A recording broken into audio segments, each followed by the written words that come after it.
Você já imaginou Umbanda sem Ogum, sem Iemanjá, sem Xangô, sem Oxalá?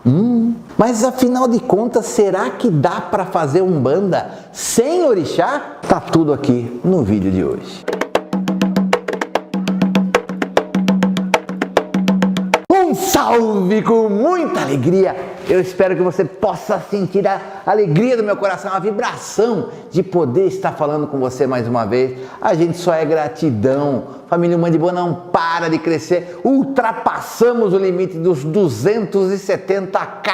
Ou seja, os 270 mil inscritos, graças a você que se inscreveu, que ativou o sininho, que participa ativamente. Olha pessoal, gratidão, como é bom vir falar aqui de Umbanda e espiritualidade com você. Peço a você desejar, deixa esse like aí, aperta esse like, clica no like, que é importante para nós, gente. O like é que dá mais alegria ainda para eu durante a semana criar roteiros, criar temas inéditos sobre Umbanda, sobre espiritualidade, sobre mediunidade, para trazer para você. Então, capricha no like, a gente só agradece mais uma vez. Que tema doido, Márcio, você encontra cada assunto para conversar. Umbanda sem Orixá, isso não tem o menor pé.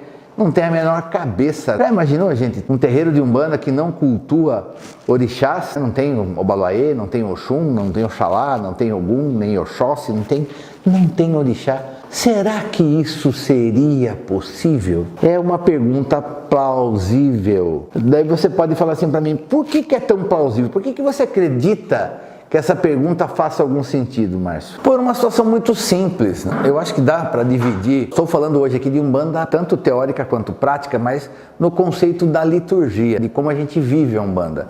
E dá para separar a Umbanda claramente em dois aspectos. O primeiro do culto aos orixás.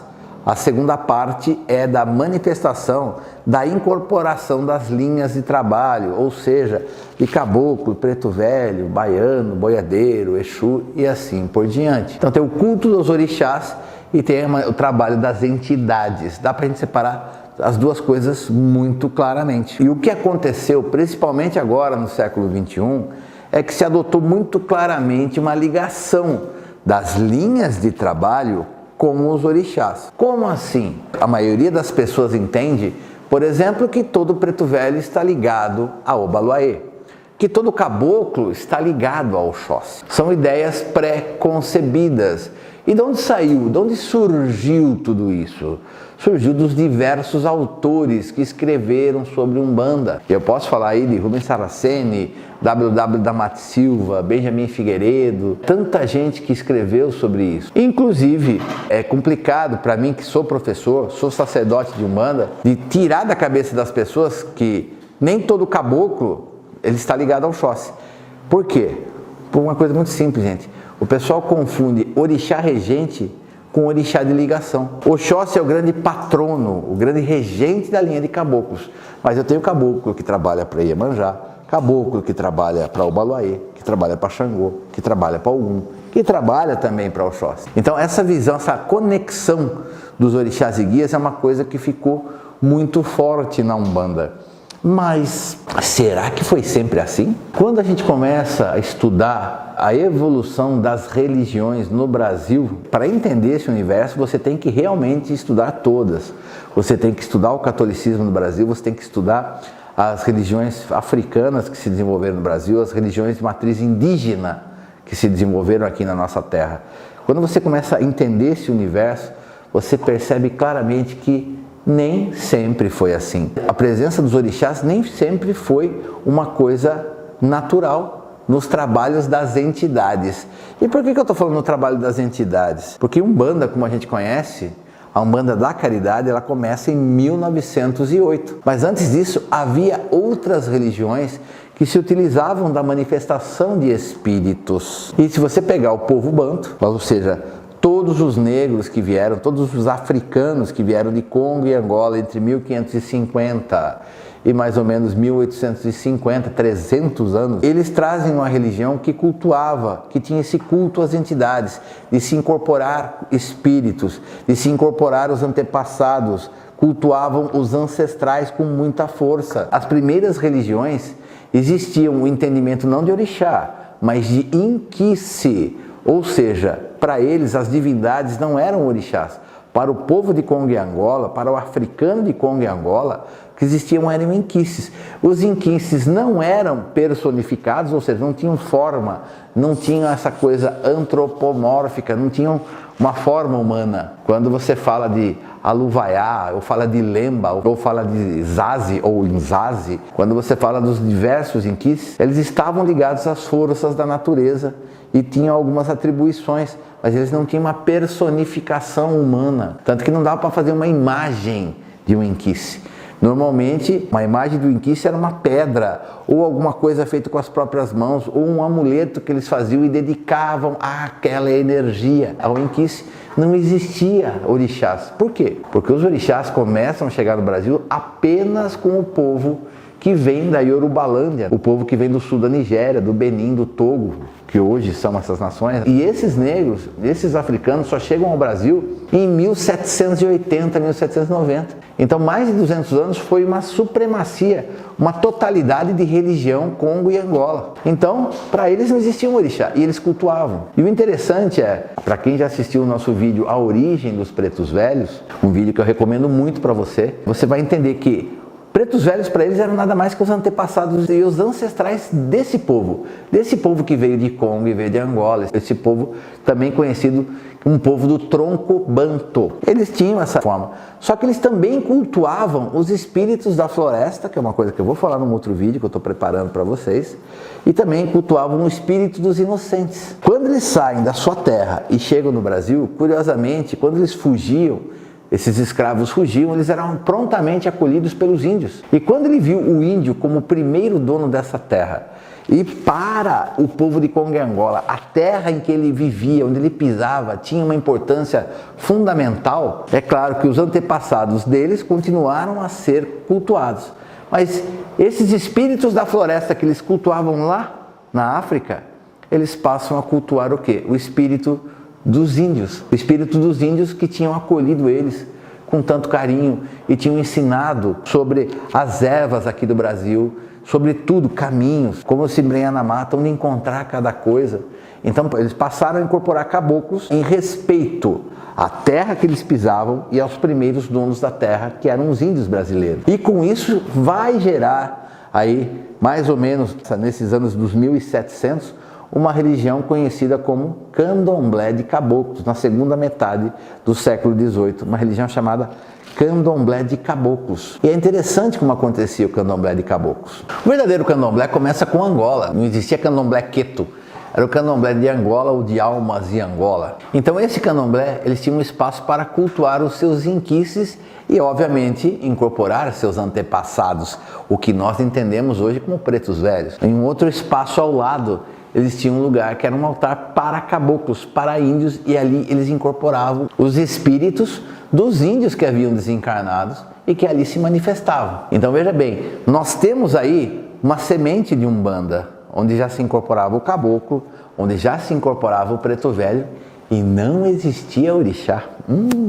Olha que coisa doida isso daí, gente. Então, como a gente falou no começo do vídeo, se nós podemos separar Umbanda em culto aos orixás e trabalho das entidades, nós temos aqui uma forma religiosa onde as entidades trabalhavam sem a existência de orixás. Muito interessante isso. Mas se a gente seguir mais na história, aí fica uma pergunta que fica meio óbvia. Mas afinal de contas, Márcio, quando é que os orixás foram integrados à Umbanda? E por que os orixás foram integrados à Umbanda? São duas perguntas que merecem resposta. Antes disso, eu quero conversar com você sobre coisas que nós encontramos de forma um pouco mais difícil nos dias de hoje, mas que há 50 anos atrás era muito comum. Eu, por exemplo, quando era pequeno, minha mãe me levava numa benzedeira chamada Dona Mariquinha Branca. Hoje, me lembrando como era a Dona Mariquinha, ela tinha um altar para tudo que era santo católico e, claro, não existiam imagens de orixás e nem de inquices. E ali ela benzia e também eu sentia que existia algum nível de incorporação.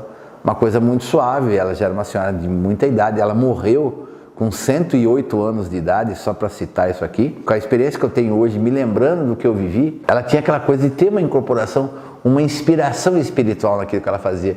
E ela não cultuava orixás.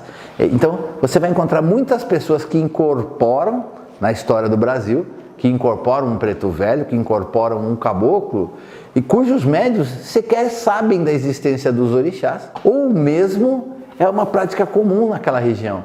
Em alguns pontos do Nordeste é comum até a pessoa acabar manifestando espontaneamente a sua mediunidade e as pessoas respeitarem a incorporação. A pessoa chega em casa, toma um banho, antes da janta ela sente alguma coisa, incorpora, traz uma mensagem para a família. Claro que isso não é uma coisa comum, mas não é uma coisa que você não encontra, que se você procurar na história, hoje vai ser mais difícil na história, você vai encontrar com alguma clareza. Tanto as pessoas, esses médiuns não sabiam que eram orixás, quanto as próprias entidades não citavam palavras orixás. O importante era o trabalho que elas faziam com as pessoas, de remover o mal, de descarregar, de curar, de fazer cirurgias espirituais, de abençoar, de abrir caminhos, que é o trabalho que as entidades na Umbanda fazem até hoje. Vou trazer um pouco esse universo um pouco mais adiante. Agora, vamos pensar em século XXI novamente. A gente tem alguns espaços espirituais que incorporam caboclos, aceitam a manifestação de caboclos, de pretos velhos, e não cultuam orixás. E como é que a entidade trabalha naquele lugar? Mas será que funciona mesmo? Não sei, gente. Esse tipo de coisa acontece muito entre os universalistas. Eles vão aceitar desde a manifestação de um mentor kardecista, espírita, vão aceitar um médico do Oriente ou do passado, ou vão aceitar e respeitar a incorporação de um caboclo e de um preto velho. É uma tendência nova que existe. E também não existe culto aos orixás. E aí fica a pergunta, aquelas duas perguntinhas batendo, tem na cabeça da gente. Mas será que precisa mesmo de orixá na Umbanda? E por que a Umbanda então tem orixá? Quando é que isso começou? Calma, meu querido, vamos devagar. Vamos entender primeiro onde foi que isso começou. A partir de 1850, o candomblé começa a se formar efetivamente, o candomblé de Queto. Quando eu falar candomblé de Queto, você vai entender que é a raiz dos africanos iorubás, que vieram da Yorubalândia, que trouxeram o culto dos orixás. Eu devo lembrar você que o candomblé Queto, em essência, ele trabalhava com o axé do orixá e não existia incorporação. Inclusive, para o candomblé de Queto, era uma coisa, o orixá trazia tudo que era bênção, tudo que era coisa boa. Espírito não trazia nada de bom, porque ele já havia vivido na carne, ele carregava muitos defeitos. Então, eles tinham até o culto a Egungun, que é o culto àquele que está desencarnado, o culto daqueles os ancestrais que partiram, mas eles não incorporavam isso, não era uma coisa que tinha uma corrente, todo mundo recebia. Isso não aconteceu no candomblé Queto. Hoje é que existe, você vê algumas divisões do candomblé Queto que aceita a manifestação de entidades ou de catiços, como eles gostam de dizer, que são os espíritos de baianos, boiadeiros, caboclos, pretos velhos, exus, e assim vai. Mas para eles era ruim. Então você tinha uma religião de Angola, de Congo e Angola, que era baseada na incorporação de espíritos. Uma religião que vinha do sul da Nigéria, dos Yorubás, que eles tinham o culto de só cultuar orixás. O que aconteceu? É engraçado como isso se fundiu, acabou se fundindo na Umbanda. E como eu acabei de dizer, em 1850 o candomblé Queto pega força e começa a ser compreendido, principalmente depois da abolição dos escravos de 1888, como uma grande religião que realmente era a religião africana que realmente que valia a pena, que manifestava tudo que era pureza e virtude. E todas as outras religiões que vieram antes do candomblé Queto, o candomblé de Caboclo, o candomblé de Angola, o Calundu, a Santidade e outras manifestações, a própria Catimbó Jurema, não manifestavam essa pureza. Então, essa coisa do culto aos orixás ficou muito forte no final do século XIX, ou seja, entre 1850 e 1900. E o que aconteceu? Da mesma forma que essa religião iorubá cresceu, o culto aos orixás se fortaleceu, toda aquela religiosidade do povo banto, do povo Congo e Angola, foi sendo suprimida. A Umbanda, ela chega costurando tudo isso, costurando o culto dos orixás com o trabalho das entidades, através do próprio caboclo das Sete Encruzilhadas, que curiosamente se dizia um caboclo que trabalhava nas forças de Oxóssi. Olha que coisa interessante. É aí que as coisas mudam, é aí que começa a fundir. E como é que a gente chama mesmo essa história de quando uma religião se funde com a outra? Como é que chama isso? Sincretismo religioso. Olha só que louco, gente. Todo mundo pensa que sincretismo religioso é orixá com santo católico, orixá com santo católico. Volto a bater nessa tecla. O sincretismo religioso acontece no Brasil desde que o Brasil foi descoberto e começou a ser colonizado. Primeiro foram as religiões dos índios com os brancos, depois dos negros com os índios, com a religião católica. E essa fusão não parou de acontecer e que gerou os candomblés que nós conhecemos e outras vertentes que nós conhecemos, como a própria cabula, como o próprio calundu, como a macumba carioca. São todas manifestações criadas através do quê? De misturas. O interessante que tem que deixar claro, a Umbanda costurou esse culto dos orixás com os guias, mas isso não começou na Umbanda. Isso começa na macumba carioca, que infelizmente existe pouquíssima literatura que eu consideraria válida sobre a macumba carioca, né? É muito coisa oral que a gente encontra. Mas é na macumba carioca que os espíritos começam a se conectar com orixás, né? E tudo isso tem explicação, mas não cabe nesse vídeo aqui. Então a gente já entendeu onde começa. Esse processo de supervalorização do candomblé queto, dos orixás, chamou-se nagocentrismo. A macumba carioca, ela ficou muito desacreditada no começo do século XX, ou seja, no começo dos anos de 1900. A Umbanda, com a proposta da caridade, costura tudo isso e faz com que tudo encontre o seu lugar. Dentro da Umbanda você vê que a parte espírita tem o seu lugar, a parte católica tem o seu lugar, a parte iorubá tem o seu lugar, a parte Congo e Angola tem o seu lugar, a parte indígena tem o seu lugar. O que é mais bonito nessa nossa religião é realmente esta diversidade que a gente encontra, a ponto de qualquer pessoa que entra no terreiro de Umbanda, ela consegue encontrar algum elemento de conexão, alguma coisa que ela já conhece, alguma coisa que ela já viu ou viveu, nem que seja de quando era criança. Ela encontra isso. E aí fica a pergunta, os orixás são necessários para a Umbanda? Eu, Márcio Caim, como sacerdote de Umbanda falando agora, eu não consigo imaginar a nossa Umbanda sem orixá. A Umbanda que nós praticamos da caridade, ela já começa com os orixás. Tá certo que o caboclo das sete encruzilhadas, ele espera alguns anos para começar a inserir esse conceito de orixá, 3 anos, se não me falha a memória, para inserir o conceito de orixá, o conceito de oferendas, o conceito dessa energia, o conceito das vibrações divinas, que vem também do caboclo das sete encruzilhadas e de Zélio de Moraes. Então eu não consigo ver Umbanda sem orixá. Se isso aconteceu dessa forma, para mim, Márcio, como um homem de fé, um religioso, eu entendo que só aconteceu porque a espiritualidade superior quis dessa forma. E eu respeito isso. E eu faço desta forma hoje. Mas fica a pergunta do nome do vídeo. Existe Umbanda sem orixá? E a resposta é não. E você fala, como assim, Márcio? Você faz 15 minutos, 20 minutos que você está falando para mim que teve um monte de manifestação espiritual sem orixá, agora você fala que não tem Umbanda sem orixá? É aí que eu quero entrar. Umbanda? Não, não existe Umbanda sem orixá. Mas podem acontecer manifestações espirituais de caboclos, de pretos, de baianos, de exus, de pombagira, de boiadeiro, sem o culto de orixás. Mas aí não dá para falar que é Umbanda, né, meu filho? Né, minha filha?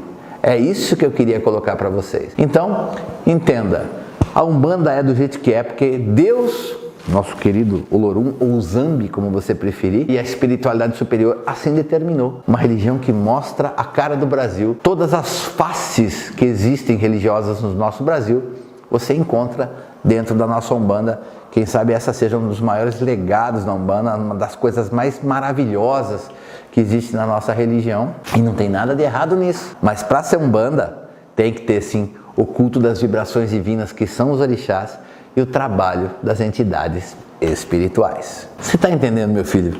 Tem uma coisa que eu adoro fazer, que é estudar. Mas tem uma coisa que eu gosto mais ainda, que é dividir esse estudo, dividir esse conhecimento. Conhecimento que fica só preso dentro da pessoa não é conhecimento, é egoísmo. Eu adoro dividir aqui no YouTube e também nos cursos que nós fazemos no Umbanda AD. E a gente ainda usa uma técnica de ensino, gente, que qualquer pessoa, não importa a idade, se é criança ou se é uma pessoa de 70, 80 anos, não importa se você tem faculdade ou se você só sabe escrever seu nome, todo mundo consegue aprender, porque eu adoro ensinar, a gente adora ensinar e a gente faz isso com todo respeito ao aluno E eu te convido nesse momento para o nosso curso de autoconhecimento e firmeza da Umbanda, um curso barato, 3 meses, você paga por boleto bancário, você vai ter apostilas escritas para baixar, vai ter 13 aulas em 3 meses, que vai falar de como você pode melhorar o seu interior para tanto transformar a sua vida aqui no plano terreno, uma vida melhor, como para melhor se conectar com o sagrado. E também vai aprender a fazer oferendas para todos os orixás, vai entender sobre banhos de ervas, sobre queima das velas, como é que as velas queimam, o que significa cada jeito de queimar uma vela, vai entender sobre o sal grosso, vai entender sobre a importância dos animais de estimação na nossa vida e, claro, né, gente, com aquela qualidade de Umbanda boa, o professor respondendo você pela plataforma e também pelo WhatsApp. Quer maiores informações? Você vai aqui no primeiro comentário fixo aqui desse vídeo, tem um link para você falar diretamente com o Sombra que vai dar maiores explicações para vocês. E pessoal, estamos abrindo uma nova campanha aqui no Umbanda Boa, 10 anos, aí 2 mãos cheias de Umbanda Boa. Eu quero saber de você, o que foi que o Umbanda Boa mudou na sua vida? No que foi que nós ajudamos você a se encontrar, a melhorar, a aumentar sua fé? Então a gente pede que vocês gravem vídeos de curta duração, use o celular deitado na forma horizontal, grava um videozinho com áudio legal, vídeo legal e manda pra gente no nosso famoso WhatsApp Disque Macumba DDD 15 98119 1061. Manda o seu vídeo e ao final de cada vídeo daqui no Umbanda Boa a gente coloca a sua postagem pra gente comemorar esses 10 anos. Começamos de uma forma tão despretensiosa e olha onde chegamos, uma família com mais de 270 mil inscritos. Manda seu vídeo para nós, eu vou ficar esperando. E você sabe o que eu quero? Eu quero que você fique de boa. Salve meu Pai Oxalá, salve a todos os orixás. A vós, grandes vibrações divinas, manifestações do poder do Deus Olorum, que vocês derramem o seu axé, o poder de realização, o poder de construção sobre a pessoa que assiste esse vídeo nesse momento, que com a bênção de todos vocês, essa pessoa tenha o mal destruído e dizimado da sua vida, que os caminhos sejam abertos, que a coragem, a determinação, a criatividade, o amor, a vida, o planejamento, a capacidade de compreender a espiritualidade e de se conectar com ela, seja cada vez maior na pessoa que assiste esse vídeo.